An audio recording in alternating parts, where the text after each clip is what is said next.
Topic है heat of hydrogen versus resonance energy. तो सबसे पहले समझते हैं हीट ऑफ हाइड्रोजनेशन।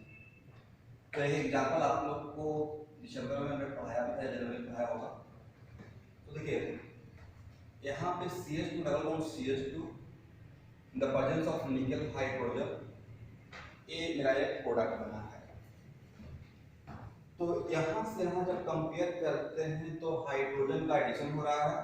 तो addition of hydrogen is called hydrogenation, and during hydrogenation जो एनर्जी रिलीज होगा उसको हम लोग हीट ऑफ हाइड्रोजनेशन बोलेंगे। तो नेक्स्ट क्वेश्चन है कि सर एनर्जी रिलीज क्यों होगा? तो जब आप रिएक्टेंट साइड से प्रोडक्ट साइड में कंपेयर कर रहे हैं तो किसी भी रिएक्शन में आगे चलकर आपको थर्मोकेमिस्ट्री में पढ़ाएंगे, तो एक्चुअली रीअरेंजमेंट ऑफ बॉन्ड होता है। कुछ बॉन्ड ब्रेक करता है और कुछ बॉन्ड फॉर्म होता है, and bond breakage is always endothermic and bond formation is always exothermic. तो जब आप रिएक्टेंट साइड से प्रोडक्ट साइड में कंपेयर करेंगे तो एक पाई बॉन्ड ब्रेक हुआ है और दो न्यू सिग्मा बॉन्ड फॉर्म हुआ है। तो sigma bond is strong bond, तो सिग्मा बॉन्ड का फॉर्मेशन में एनर्जी ज्यादा रिलीज होगा और पाई बॉन्ड को तोड़ने में एनर्जी का इन्वेस्टमेंट कम हुआ। तो एक पाई बॉन्ड, एक बिग पाई बॉन्ड को ब्रेक किए हैं और दो स्ट्रॉन्ग सिग्मा बॉन्ड को फॉर्म किए हैं। तो ओवरऑल हम लोग को प्रॉफिट हो रहा है। तो कुछ स्टूडेंट का क्वेश्चन रहेगा कि सर जब हम लोग रिएक्टेंट साइड से प्रोडक्ट साइड में जाएंगे तो यहाँ पे एक पाई बॉन्ड ब्रेक हुआ और हाइड्रोजन का भी एक सिग्मा बॉन्ड ब्रेक हुआ और हाइड्रोजन का सिग्मा बॉन्ड और very very strong sigma bond. तो मेरा आंसर रहेगा कि हाइड्रोजन का जो सिग्मा बॉन्ड है वो ड्यू टू कैटलिस्ट, लेकिन यहाँ पे क्या रोल प्ले कर रहा है? Catalyst due to process of adsorption, not absorption, adsorption, just surface पे बैठ दोस्त के उन बैठने से इसका रूम टेम्परेचर पे ही बॉन्ड ब्रेक कर जाता है। तो इसमें हम लोग को बहुत ज्यादा एनर्जी इसके बॉन्ड सिग्मा बॉन्ड को ब्रेक करने में इन द प्रेजेंस ऑफ निकल हम लोग एनर्जी खर्च नहीं करना पड़ता है। तो ओवरऑल हम लोग इस पे कंसंट्रेट करेंगे कि एक पाई बॉन्ड ब्रेक हुआ और दो स्ट्रॉन्ग सिग्मा बॉन्ड फॉर्म हुआ। तो इस तरीके से हम लोग को एनर्जी का प्रॉफिट हो रहा है। तो यहाँ पे जो एनर्जी रिलीज होगा इसी एनर्जी को देखिए इसमें मॉडल लगा दिया, दैट्स व्हाई आप कंफ्यूज ना करें कि ओवरऑल का क्वांटिटी क्या है, नेगेटिव साइन क्या है, इंडिकेट कर रहा है प्रोसेस का एक्सोथर्मिक है। तो इस प्रोसेस में when we are moving from reactant side to product side, तो इस प्रोसेस में जो एनर्जी रिलीज होगा इसी को हम लोग बोलेंगे हीट ऑफ हाइड्रोजनेशन। अब यहाँ पे आगे इसी को पोटेंशियल एनर्जी ग्राफ से समझने का कोशिश करते हैं। तो देखिए जब रिएक्टेंट साइड से प्रोडक्ट साइड में जा रहे हैं तो एनर्जी रिलीज हो रहा है, तो किसी भी सिस्टम से एनर्जी रिलीज होगा तो उसका पोटेंशियल एनर्जी डिक्रीज करेगा। तो यहाँ पे अगर आपसे कोई पूछेगा कि इसमें और इसमें किसका स्टेबिलिटी ज्यादा है, तो इसका स्टेबिलिटी ज्यादा है और इसका स्टेबिलिटी कम है, क्योंकि इसका एनर्जी ज्यादा था और इसका एनर्जी कम है। एनर्जी कम है तभी तो एनर्जी रिलीज हुआ, दैट्स व्हाई अगर पोटेंशियल एनर्जी डायग्राम पे कंपेयर करेंगे तो इसका पोटेंशियल एनर्जी ए है और इसका पोटेंशियल एनर्जी ए है, और इसके बीच में जो गैप रहेगा इसी गैप के इस जो एनर्जी का डिफरेंस रहेगा इसी एनर्जी के डिफरेंस को हम लोग बोल रहे हैं हीट ऑफ हाइड्रोजनेशन। नेक्स्ट आते हैं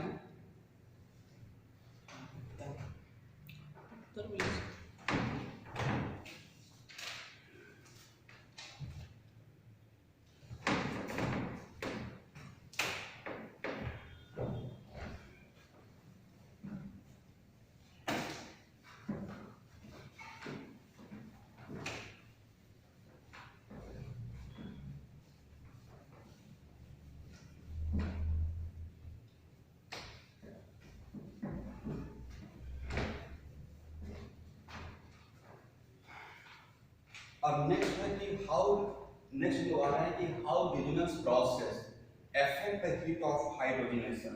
इसको एक एग्जांपल से आप समझिए। एक एग्जांपल लेते हैं CH2 double bond CH, CH double bond CH, CH3,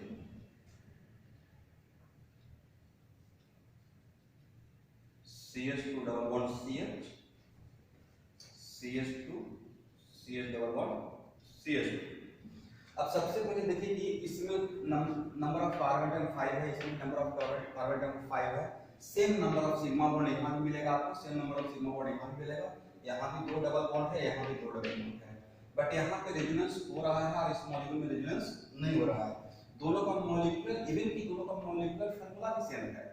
अगर आप मॉलिक्यूलर फार्मूला इन दोनों को कंपेयर कीजिए तो दोनों का, जैसे मैं ऐसा एग्जांपल आपके लिए सिलेक्ट किया, इसमें मॉलिक्यूलर फार्मूला भी सेम रहे, नंबर ऑफ सिग्मा बॉन्ड भी सेम रहे, नंबर ऑफ डबल बॉन्ड भी सेम रहे, बट यहाँ पे रेजोनेंस हो रहा है double bond single bond double bond, but यहाँ पे डबल बॉन्ड सिंगल बॉन्ड एक आउट ऑफ कन्जुगेशन है।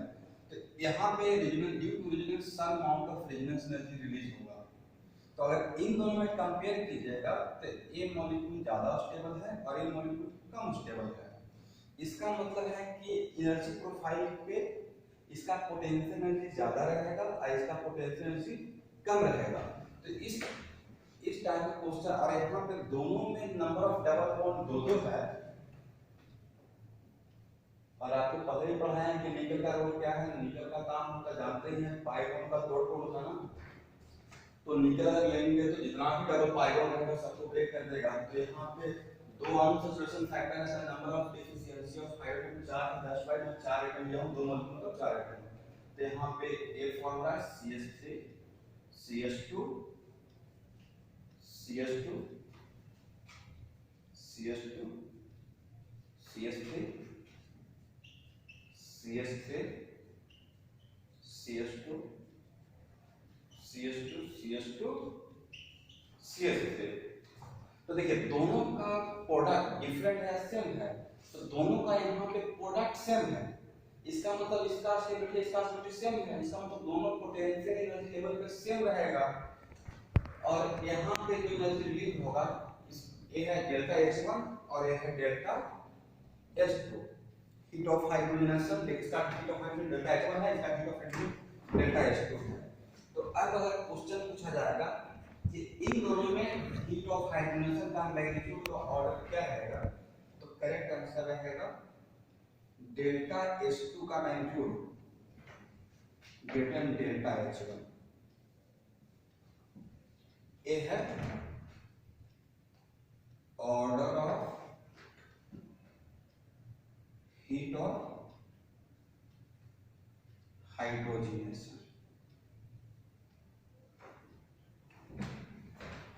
तो नेक्स्ट क्वेश्चन कैसा क्या हुआ, तो इसको समझने के लिए आपको मैं एनर्जी प्रोफाइल का डायग्राम दिखाता हूं कि अब देखिए। तो यहां से अगर आप देखेंगे, पहले इसको देख लीजिए कि यहां से यहां जो प्रोडक्ट बनाते हैं नॉर्मल पेंटेन, ये नॉर्मल पेंटेन, बट यहां पे रेजोनेंस हो रहा है, यहां पे रेजोनेंस नहीं हो रहा है।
अब देखिए,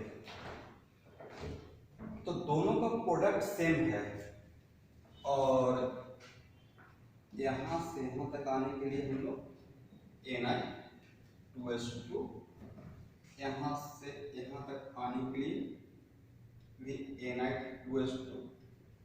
तो दोनों का बॉटम लेवल, दोनों रिएक्टेंट का प्रोडक्ट सेम है, तो दोनों का बॉटम लेवल पोटेंशियल एनर्जी का सेम रहेगा, बट ए लेस स्टेबल है और ए मोर स्टेबल है। तब यहाँ से इसके इन दोनों के बीच का एनर्जी का डिफरेंस जो यहाँ पे देख रहे हैं, तो इसका एनर्जी का डिफरेंस कम है, जो एनर्जी का डिफरेंस है वही मेरा हीट ऑफ हाइड्रोजन है, और यहाँ पे एनर्जी का डिफरेंस ज्यादा है, तो इधर स्टेबल है, इसका पोटेंशियल जी इन दोनों जब कंपेयर करते हैं तो इसका पोटेंशियल ज्यादा है, इसका पोटेंशियल जी कम है, तो इसकी और इसके बीच में पोटेंशियल एनर्जी का डिफरेंस ज्यादा है, तो यहाँ पे हीट ऑफ हाइड्रोजन ज्यादा रिलीज हो रहा है और यहाँ पे heat of hydrogen come release होगा। तो इसका नेक्स्ट क्वेश्चन है कि इस ए का हीट ऑफ हाइड्रोजन किस पॉइंट पर, जब even if both are giving same product, even if both are giving same product, तो दोनों सेम प्रोडक्ट देते हुए भी एक इसमें हीट ऑफ हाइड्रोजन क्यों कम हो गया? तो इसका सही आंसर है कि इसमें actually due to resonance process, इसके रेस्पेक्ट में कंपेयर करते हैं तो जो इस अमाउंट से जो इसका हीट ऑफ हाइड्रोजन इसके रेस्पेक्ट में इतना अमाउंट जो हीट ऑफ हाइड्रोजन कम हो गया ए का, उसके पीछे वजह रहा कि ड्यू टू रेजोनेंस इसका स्टेबिलिटी ज्यादा हो गया है। इसका मतलब है कि अगर सपोज कीजिए कि रेजोनेंस ज्यादा होता तो अगर रेजोनेंस ज्यादा होता तो और नीचे आएगा, और अगर ये नीचे आएगा तो इसका हीट ऑफ हाइड्रोजन और भी कम हो जाएगा। रेजोनेंस ज्यादा होने का मतलब है कि इसका स्टेबिलिटी ज्यादा रहेगा तो मॉलिक्यूल और नीचे आ जाएगा, उतना अमाउंट से रेजोनेंस में रिलीज करते रहेगा। दैट्स व्हाई यहां से हम लोग कंपेयर करके क्या देख रहे हैं कि ए में हीट ऑफ हाइड्रोजन कम होने का मेन वजह क्या है? Process of resonance. इसका मतलब रेजोनेंस का प्रोसेस ज्यादा तो हीट ऑफ हाइड्रोजन कम होगा। इसका मतलब रेजोनेंस एनर्जी और heat of magnitude of resonance energy और हीट ऑफ हाइड्रोजन दोनों एक दूसरे का इनवर्सली प्रोपोर्शनल हो रहा है।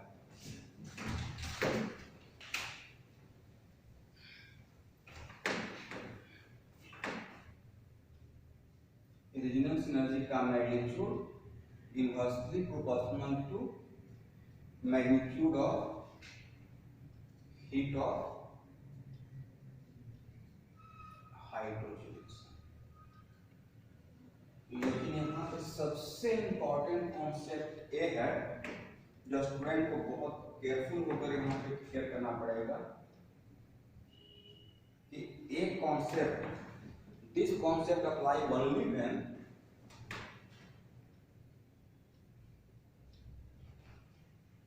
this concept apply only when be added same number of hydrogen atom।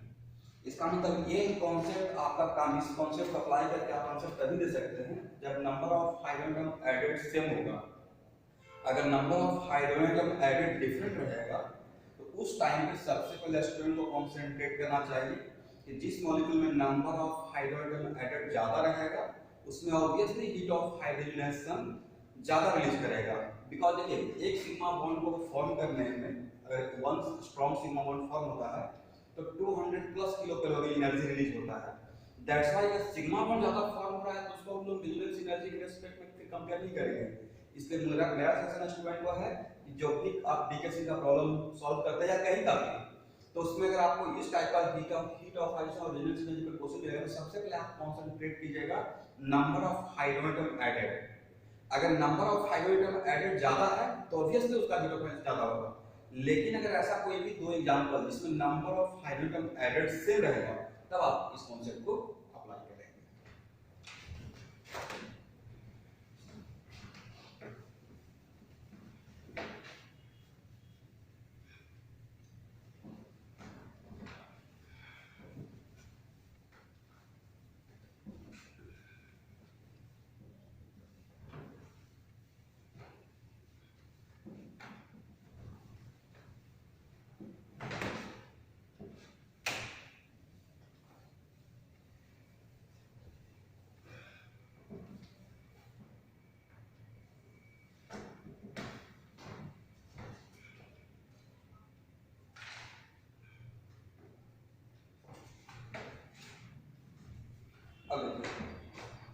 एक और एग्जांपल आपके सामने लेते हैं।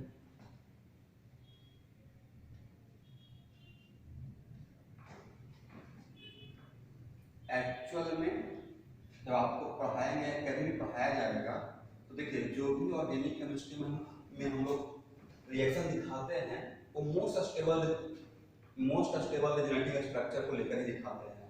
नेक्स्ट क्वेश्चन है कि sir most stable genetic structure को लेते हैं, वो तो इमेजिनरी कॉन्सेप्ट है। जेनेटिक स्ट्रक्चर और इमेजिनरी कॉन्सेप्ट और रियल मॉलिक्यूल तो है नहीं। मेरा आंसर ये रहेगा कि मोस्ट स्टेबल जेनेटिक स्ट्रक्चर का रेजोनेंस हाइब्रिड में कंट्रीब्यूशन ज्यादा रहेगा। तो कंट्रीब्यूशन अगर उसमें उसका ज्यादा रहेगा तो वही उसका रिप्रेजेंटेटिव हो जाएगा। सपोज कीजिए कि कोई बिजनेस की उसमें 99% मेरा शेयर है, 1% किसी और का है, तो मेरा उसमें डिसीजन ज्यादा चलेगा, मैं उसमें डिसीजन लूंगा, मैं ही रिप्रेजेंटेटिव रहूंगा।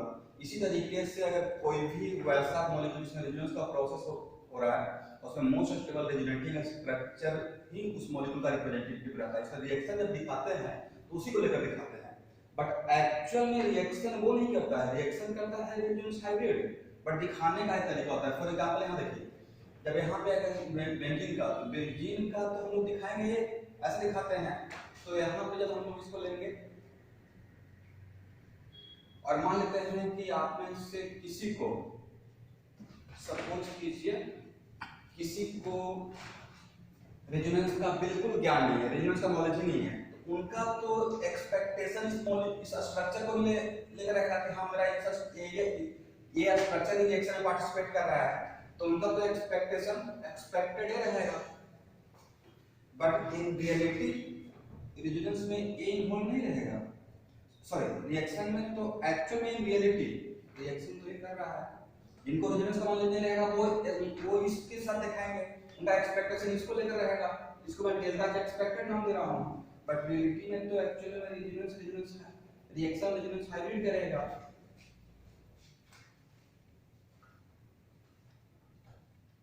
तो जो रियल में हो रहा है, जो रियल होगा वो एक्चुअल में एक्सपेरिमेंट में वही उसका उसी का वैल्यू आएगा। तो इसका नाम मैं दे रहा हूं डेल्टा एच एक्सपेरिमेंटल, और मोस्ट स्टेबल को मैं दे रहा हूं डेल्टा एच एक्सपेक्टेड।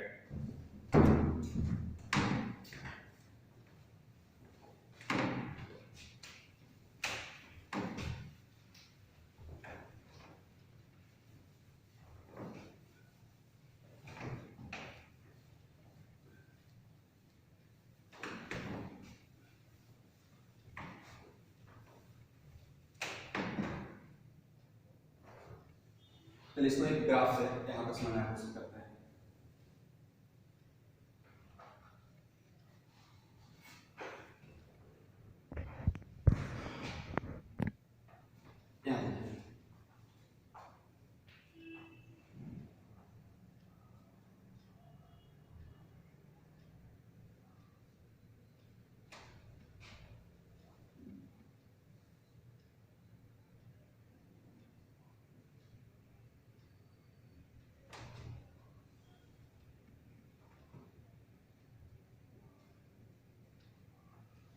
देखिए जिनको बिल्कुल बिजनेस का नॉलेज नहीं रहेगा उनका वो इस स्ट्रक्चर को लेकर काम सोचेंगे कि शायद यही स्ट्रक्चर जो मेरा जेनेटिक स्ट्रक्चर, लेकिन जिनको बिजनेस का बिल्कुल नॉलेज नहीं है तो उनका एक्सपेक्टेशन एक्चुअल में एक्सपेक्टेशन इसके रिस्पेक्ट में रहेगा कि यहाँ पे 3 कंप्लीट डबल बॉन्ड ब्रेक हो रहा है, अब तक जाके मॉलिक्यूल बन रहा है, बट इन रियलिटी ये तो रियल स्ट्रक्चर नहीं है, रियल स्ट्रक्चर ब्रेक है।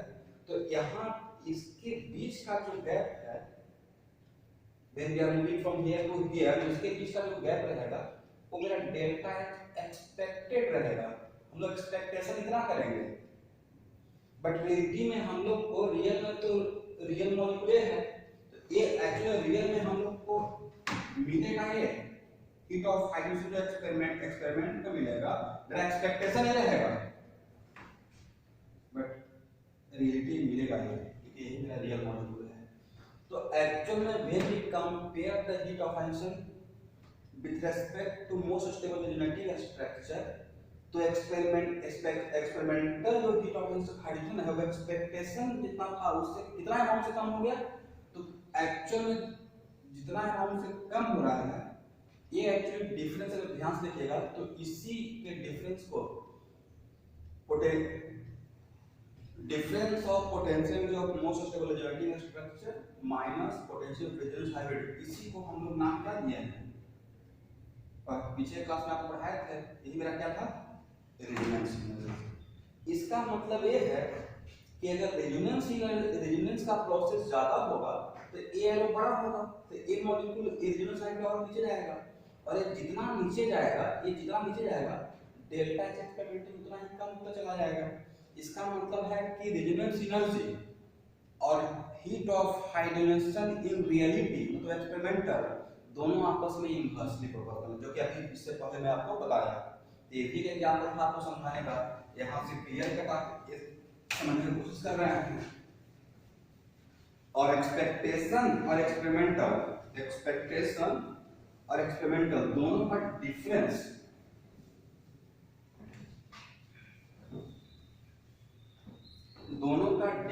अगर ध्यान से देखिएगा तो एक्चुअली यही तो डेल्टा एच एक्सपेक्टेड और माइनस डेल्टा एच एक्सपेरिमेंटल, इसको आगे भी एक बार मैं पढ़ाऊंगा। यही एक्चुअली क्या है रेजोनेंस एनर्जी, और रेजोनेंस का प्रोसेस ज्यादा तो हीट ऑफ हाइड्रोजन रियलिटी मतलब एक्सपेरिमेंटल कम, तो रेजोनेंस एनर्जी का मैग्नीट्यूड और हीट ऑफ हाइड्रोजनेशन